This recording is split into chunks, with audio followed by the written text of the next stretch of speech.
Hi, eat clean and get ഫിറ്റിൻ്റെ ഇന്നത്തെ വ്ലോഗിലോട്ട് സ്വാഗതം.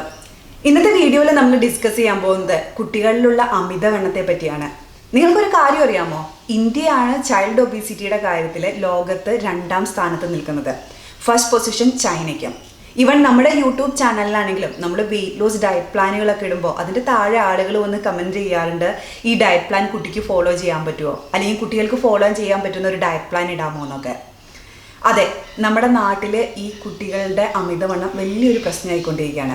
ഇന്നത്തെ വീഡിയോയിൽ നമ്മൾ ഡിസ്കസ് ചെയ്യാൻ പോകുന്നത് കുട്ടികളിലുള്ള അമിതവണ്ണത്തിൻ്റെ കാരണങ്ങൾ, അതുമൂലം കുട്ടികൾക്ക് ഉണ്ടാവാൻ ചാൻസ് ഉള്ള പ്രശ്നങ്ങൾ, അതെങ്ങനെ പരിഹരിക്കാം, അങ്ങനത്തെ കുറച്ച് കാര്യങ്ങളാണ്.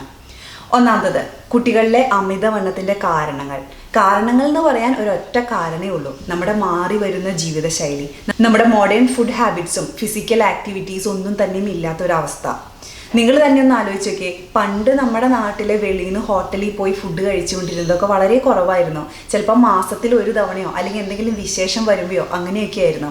പക്ഷേ ഇന്ന് ഏതൊരു ഫാമിലിനെ എടുത്താലും അവർ ആഴ്ചയിൽ 1-2 തവണ പോയി പുറത്തുനിന്ന് ഫുഡ് കഴിക്കുന്നുണ്ട്, അല്ലെങ്കിൽ പുറത്തുനിന്ന് ഫുഡ് മേടിച്ചു കൊണ്ടുവന്ന് വീട്ടിലിരുന്ന് കഴിക്കുന്നുണ്ട്.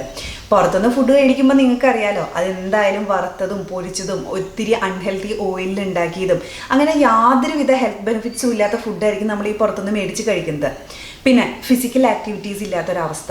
പണ്ടത്തെ കുട്ടികൾ എടുക്കുകയാണെങ്കിൽ അവർ പുറത്തു പോയി ക്രിക്കറ്റും അതും ഇതൊക്കെ കളിച്ച് അവരുടെ മേലനങ്ങുന്നുണ്ട്. പക്ഷേ ഇന്നത്തെ കുട്ടികളെ എടുത്താലോ, അവർ കൂടുതൽ ടൈമും ടി വിയുടെ മുന്നിലായിരിക്കും അല്ലെങ്കിൽ മൊബൈലിൻ്റെ മുന്നിലായിരിക്കും. അങ്ങനെ അവരുടെ ശരീരം വേർക്കാൻ മാത്രം അവരെ ഒരു കളിയിലും ഏർപ്പെടുത്തുന്നില്ല. ഇങ്ങനത്തെ ഈ ഒരു മാറിയ ജീവിതശൈലി കൊണ്ടാണ് കുട്ടികളിൽ അമിതവണ്ണം കൂടാനുള്ള മെയിൻ കാരണം. ഇങ്ങനെ അമിതവണ്ണമുള്ള കുട്ടികളിലുണ്ടല്ലോ, ഹൈപ്പർ ടെൻഷൻ, ഹൈ കൊളസ്ട്രോൾ, അല്ലെങ്കിൽ ഹൃദയ സംബന്ധമായ പ്രശ്നങ്ങൾ, റെസ്പിറേറ്ററി പ്രോബ്ലംസ്, അല്ലെങ്കിൽ ടൈപ്പ് 2 ഡയബറ്റീസ്, ഇതിനൊക്കെയുള്ള ചാൻസ് വളരെ കൂടുതലാണ്. പക്ഷെ നിങ്ങൾ പേടിക്കണ്ട, നമുക്ക് ഈ കുട്ടികളിലുള്ള അമിതവണ്ണം നല്ല ഈസി ആയിട്ട് തന്നെ കുറയ്ക്കാൻ പറ്റും. നമ്മൾ കുട്ടികളിൽ ഒരു ഡയറ്റ് അടിച്ചേൽപ്പിക്കുകയല്ല ശ്രമിക്കേണ്ടത്. അതെൻ്റെ ഒരു പേഴ്സണൽ അഭിപ്രായം കേട്ടോ. ഇപ്പം നമ്മുടെ വീട്ടിലെ കുട്ടിക്ക് അമിതമായ വണ്ണമുണ്ട്, അത് കുറയ്ക്കണം, അവനല്ല എന്തെങ്കിലും പ്രശ്നങ്ങളൊക്കെ വരുമെന്ന് നിങ്ങൾക്കൊരു പേടിയുണ്ടെന്നുണ്ടെങ്കിൽ നിങ്ങൾ അവനെ മാത്രം ഒരു ഡയറ്റിൽ ഇട്ട് കഴിഞ്ഞാൽ, വല്ല 7-8 വയസ്സുള്ള കൊച്ച് അല്ലെങ്കിൽ ഒരു 10 വയസ്സുള്ളൊരു കൊച്ചാണെന്നുണ്ടെങ്കിൽ അത് ആ കുട്ടി എങ്ങനെ ഏതൊരു സെൻസിൽ എടുക്കുമെന്ന് നമുക്കറിയത്തില്ല. മറിച്ച് നമ്മൾ ഫാമിലി ആയിട്ട് മാറണം.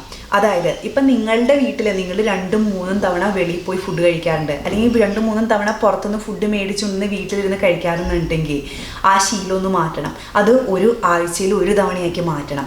ഗ്രാജുവലി അത് കുറച്ച് കൊണ്ടുവന്ന് പിന്നെ അത് ഇല്ലാതാക്കണം. ഞാൻ നേരത്തെ പറഞ്ഞോണം തന്നെ അത് കുട്ടികളിൽ മാത്രമല്ല അടിച്ചേൽപ്പിക്കേണ്ടത്. അതായത് പുറത്ത് പോയി ഫുഡ് മേടിച്ചുകൊണ്ട് വന്നിട്ട് കുട്ടിക്ക് കൊടുക്കാതെ നിങ്ങൾ മാത്രം കഴിച്ചു കഴിഞ്ഞാൽ കുട്ടിക്ക് അത് നല്ല വിഷമമാക്കും, അത് അവന് ചെയ്യാൻ തോന്നത്തേ ഇല്ല. അപ്പോൾ അതിന് പകരമായിട്ട് നിങ്ങൾ ഫാമിലി ആയിട്ട് നിങ്ങളുടെ ഈ അൺഹെൽത്തി ഹാബിറ്റ്സൊക്കെ മാറ്റണം. അതായത് ഫസ്റ്റ് ഇപ്പോൾ പറയുകയാണെന്നുണ്ടെങ്കിൽ നിങ്ങൾ പുറത്ത് പോയി ഫുഡ് കഴിക്കുന്നത്, അല്ലെങ്കിൽ പുറത്തുനിന്ന് ഫുഡ് മേടിച്ചു കൊണ്ടുവരുന്നത്, അതൊക്കെ പയ്യെ അങ്ങ് കുറയ്ക്കണം. ഒറ്റയടിക്ക് കുറയ്ക്കാൻ പറ്റുമെന്നുണ്ടെങ്കിൽ കുഴപ്പമില്ല, കാരണം നിങ്ങൾ ഫാമിലി ആയിട്ടാണ് ചെയ്യുന്നത്. അപ്പോൾ അത്രയും കൊച്ചിനെ ഇമ്പാക്റ്റ് ചെയ്തില്ല. കൊച്ചിനെ നേരത്തെ പറഞ്ഞോണം തന്നെ ഒറ്റയ്ക്ക് ഇതൊന്നും ചെയ്യാൻ അടിച്ചമർത്തരുത്, നിങ്ങൾ ഒരുമിച്ച് വേണം ചെയ്യാൻ. ഇപ്പോൾ പുറത്തുനിന്ന് ഫുഡ് മേടിച്ചു കൊണ്ടുവരുന്നത്, അങ്ങനെ അൺഹെൽത്തി ആയിട്ടുള്ള ഫുഡ് നിങ്ങൾ പുറത്ത് പോകുമ്പോൾ കഴിക്കുന്നത്, അതൊക്കെ നിർത്തണം. പിന്നെ രണ്ടാമത് നിങ്ങൾക്ക് ചെയ്യാൻ പറ്റുന്നൊരു കാര്യം എന്താണെന്ന് വെച്ച് കഴിഞ്ഞാൽ, കൊച്ചിനെ എന്തെങ്കിലും ഫിസിക്കൽ ആക്ടിവിറ്റിയിൽ ഏർപ്പെടുത്തുക എന്നുള്ളതാണ്. ഫിസിക്കൽ ആക്ടിവിറ്റിയിൽ ഏർപ്പെടുത്തുക എന്ന് പറയുമ്പോൾ കൊച്ചിനെ കൊണ്ടുപോയി ജിമ്മിൽ ചേർക്കണമെന്നല്ല ഞാൻ പറയുന്നത്.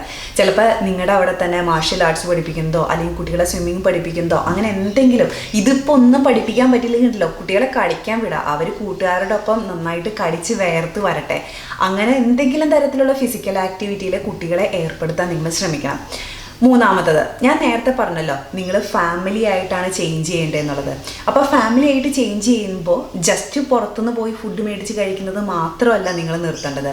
മറിച്ച് നിങ്ങളുടെ വീട്ടിൽ നിങ്ങൾ ഷുഗർ, അതായത് പഞ്ചസാര വളരെ കൂടുതലായി ഉപയോഗിക്കുന്ന ആൾക്കാരാണെന്നുണ്ടെങ്കിൽ അത് പരമാവധി കുറയ്ക്കാൻ ശ്രമിക്കുക. അത് കംപ്ലീറ്റ് ആയിട്ട് ക്വിറ്റ് ചെയ്യാൻ പറ്റുമെന്നുണ്ടെങ്കിൽ ഏറ്റവും നല്ലത്. അല്ലെങ്കിൽ ഇപ്പോൾ 2-3 ടേബിൾ സ്പൂണൊക്കെ ചായയിൽ ഇടുന്നുണ്ടെങ്കിൽ അതൊക്കെ ഒരു 1 ടീസ്പൂണായിട്ട് കുറയ്ക്കുക. അങ്ങനെ ഫാമിലി മൊത്തത്തിൽ കുറയ്ക്കുക. ഞാൻ നേരത്തെ പറയണം, കുട്ടികളിൽ മാത്രമല്ല. പിന്നെ വേറൊരു കാര്യം, നിങ്ങൾ ഈ പുറത്തുനിന്ന് ബേക്കറിയൊക്കെ ഒത്തിരി മേടിച്ച് കഴിക്കുന്നുണ്ടെങ്കിൽ ബേക്കറിയൊക്കെ കംപ്ലീറ്റ് ആയിട്ട് നിർത്തിയിട്ട് അതിന് പകരം നിങ്ങൾക്കും നിങ്ങളുടെ കുട്ടികൾക്കും നമ്മുടെ വീട്ടിൽ വെച്ച് ഉണ്ടാക്കാൻ പറ്റുന്ന ഹെൽത്തി ആയിട്ടുള്ള എത്രയോ ഐറ്റംസ് ഉണ്ട്. അട, നമ്മുടെ 4 മണി പലഹാരങ്ങൾ കുറേയൊക്കെ ഹെൽത്തി ആയിട്ടുള്ളതാണ്. അതായത് ഈ സ്റ്റീം ചെയ്തെടുക്കുന്ന അടയൊക്കെ ഉണ്ടല്ലോ, അതിനൊന്നും ഒരു പ്രശ്നമില്ല. അങ്ങനത്തെ ഷുഗറിന് പകരം ശർക്കര ഉപയോഗിച്ച് ഉണ്ടാക്കാൻ പറ്റുന്ന ഐറ്റംസൊക്കെ ഉണ്ടാക്കാം. ഞാൻ നേരത്തെ പറഞ്ഞോണം തന്നെ ഫാമിലി ആയിട്ട് ഉണ്ടാക്കാം. പിന്നെ നിങ്ങളിപ്പോൾ പുറത്ത് പോകുമ്പോൾ ഒത്തിരി ശീതളപാനീയങ്ങൾ അല്ലെങ്കിൽ കടയിൽ നിന്ന് ജ്യൂസൊക്കെ മേടിച്ച് കുടിക്കുന്നവരായിരിക്കും. നമ്മൾ ഈ പരസ്യത്തിലൊക്കെ കാണുന്നത് ജ്യൂസ് ഹെൽത്തിയാണ് അല്ലെങ്കിൽ ബോട്ടിൽ ജ്യൂസൊക്കെ ഹെൽത്തിയാണ്, അത് കഴിക്കുമ്പോഴത്തേക്ക് നമുക്ക് ഭയങ്കര എനർജി വരും എന്നൊക്കെയാണ്. പക്ഷേ അതിലൊക്കെ ഫുൾ ഷുഗറാണ്, കുറേ ഫ്ലേവേഴ്സാണുള്ളത്. അതുകൊണ്ട് അതൊക്കെ കംപ്ലീറ്റ് ആയിട്ട് നിർത്തുക. നിങ്ങൾ പുറത്ത് പോകുമ്പോൾ ഒരു കുപ്പി വെള്ളം കരുതുക, നിങ്ങൾക്കും നിങ്ങളുടെ കുട്ടികൾക്കും. എന്നിട്ട് കോക്ക് അല്ലെങ്കിൽ ജ്യൂസ് അങ്ങനെ പുറത്തുനിന്ന് യാതൊരുവിധ ഫുഡും മേടിക്കണ്ട. നിങ്ങൾ മാക്സിമം വീട്ടിലുണ്ടാക്കാൻ നോക്കുക. വീട്ടിലുണ്ടാക്കുമ്പോൾ ഷുഗറെല്ലാം കിറ്റ് ചെയ്യുക അല്ലെങ്കിൽ മാക്സിമം കുറയ്ക്കുക, ഓയിലിൻ്റെ അളവും വളരെ കുറയ്ക്കുക. ഇനി കുറേ കുട്ടികളുണ്ടാവും പിക്കി ഈറ്റേഴ്സ്, അതായത് എനിക്ക് ഫ്രൂട്ട്സ് ഞാൻ ഇത് മാത്രമേ കഴിക്കുള്ളൂ അല്ലെങ്കിൽ വെജിറ്റബിൾ ഞാനൊന്നും കഴിക്കത്തില്ല, നോൺ വെജ് മാത്രമേ കഴിക്കത്തുള്ളൂ അങ്ങനെയൊക്കെ പറയുന്നവർ.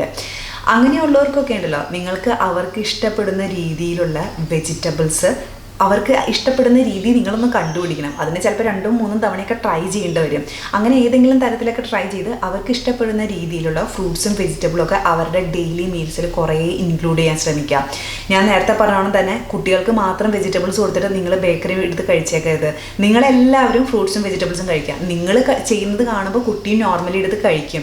അതായത് ഇപ്പോൾ ഫാമിലിയിൽ എല്ലാവരും എടുത്ത് വൈകിട്ട് 4 മണിക്ക് വറുത്തും പൊരിച്ചതിന് പകരം എല്ലാവരും ഓരോ ആപ്പിൾ കഴിക്കുകയാണെന്ന് വിചാരിക്കും. കുട്ടിയും സാവധാനം ആ ആപ്പിൾ കഴിക്കും. കുട്ടിക്ക് വലിയ പരാതിയൊന്നും ഉണ്ടാവില്ല. ആ സമയം കുട്ടിക്ക് മാത്രം ആപ്പിൾ കൊടുത്തിട്ട് നിങ്ങൾ വേറെ എന്തെങ്കിലും കഴിച്ചാണ്ടല്ലോ കുട്ടി പ്രശ്നം ഉണ്ടാക്കും. ഫാമിലി മൊത്തത്തിൽ അതെല്ലാം ഇൻക്ലൂഡ് ചെയ്യാൻ ശ്രമിക്കുക. പിന്നെ നമുക്ക് ചെയ്യാൻ പറ്റുന്നൊരു കാര്യം എന്താണെന്ന് വെച്ച് കഴിഞ്ഞാൽ പോർഷൻ കൺട്രോളാണ്. അതായത് നമ്മളിപ്പോൾ ഈ അൺഹെൽത്തി ഫുഡ് ഹാബിറ്റ്സിൽ നിന്ന് മാറി ഹെൽത്തി ഫുഡ് നമ്മുടെ വീട്ടിൽ തന്നെ ഉണ്ടാക്കുക. ആ ഹെൽത്തി ഫുഡ് ഉണ്ടാക്കുകയാണെങ്കിൽ നമ്മൾ പോർഷൻ്റെ കാര്യത്തിൽ അങ്ങ് ഭയങ്കര കൂടുതലായിട്ട് കൊടുത്തേക്കരുത്. കാരണം വണ്ണം കുറയണമെന്നുണ്ടെങ്കിൽ അതിന് നമ്മൾ കാലറി ഡെഫിസിറ്റ് ആവണം.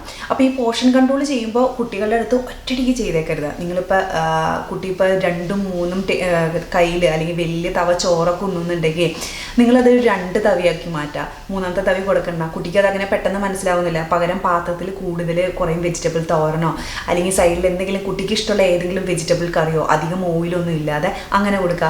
ഇപ്പോൾ രാത്രി നിങ്ങൾ എന്നും റൈസ് കഴിക്കുന്ന ശീലമുള്ളവരാണെന്നുണ്ടെങ്കിൽ നിങ്ങൾ മൊത്തത്തിൽ ചപ്പാത്തിയാക്കുക. അപ്പോൾ പണ്ട് 3 ചപ്പാത്തി കഴിച്ചിരുന്ന കുട്ടിയാണെന്നുണ്ടെങ്കിൽ ഇപ്പോൾ 2 ചപ്പാത്തിയാക്കുക. അതായത് നിങ്ങൾ പണ്ട് വലിയ ചപ്പാത്തി ഉണ്ടാക്കിയ ആളാണെന്നുണ്ടെങ്കിൽ കുഞ്ഞ് ചപ്പാത്തിയാക്കുക. അങ്ങനെ കുട്ടികൾക്ക് പെട്ടെന്ന് മനസ്സിലാവാൻ പറ്റാത്ത രീതിയിലുള്ള പോർഷൻ കൺട്രോൾ.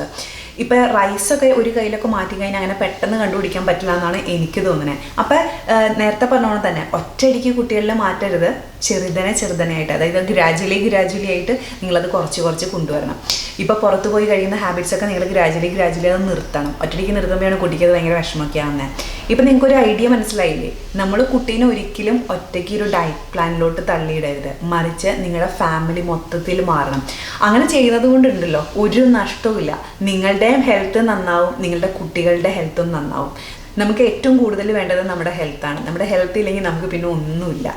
അങ്ങനെ നിങ്ങൾ ചെറിയ മാറ്റങ്ങളൊക്കെ കൊണ്ടുവന്നു കഴിഞ്ഞാൽ നിങ്ങളുടെ ഫാമിലി നല്ല ഹെൽത്തിയാവും. നിങ്ങളുടെ കുട്ടികളുടെ അമിതവണ്ണം മൂലമുള്ള പ്രശ്നങ്ങളൊക്കെ എന്തായാലും മാറ്റാൻ പറ്റും. അതത്ര വലിയ പ്രശ്നമൊന്നുമില്ല. നിങ്ങൾ മൊത്തത്തിൽ ഫാമിലി ഒന്ന് മാറ്റിയാൽ മതി, എല്ലാം മാറും. അപ്പോൾ നിങ്ങൾക്ക് ഈ കുട്ടികളുടെ ഡയറ്റ് പ്ലാനെ പറ്റി ഒക്കെ ഒരു ഐഡിയ ആയെന്ന് വിചാരിക്കുന്നു. നിങ്ങൾക്ക് ഈ വീഡിയോ യൂസ്ഫുൾ ആയെന്ന് വിചാരിക്കുന്നു. നിങ്ങളുടെ കമൻസും ഫീഡ്ബാക്കും ഒക്കെ ഷെയർ ചെയ്യുക. Thank you for watching me. By.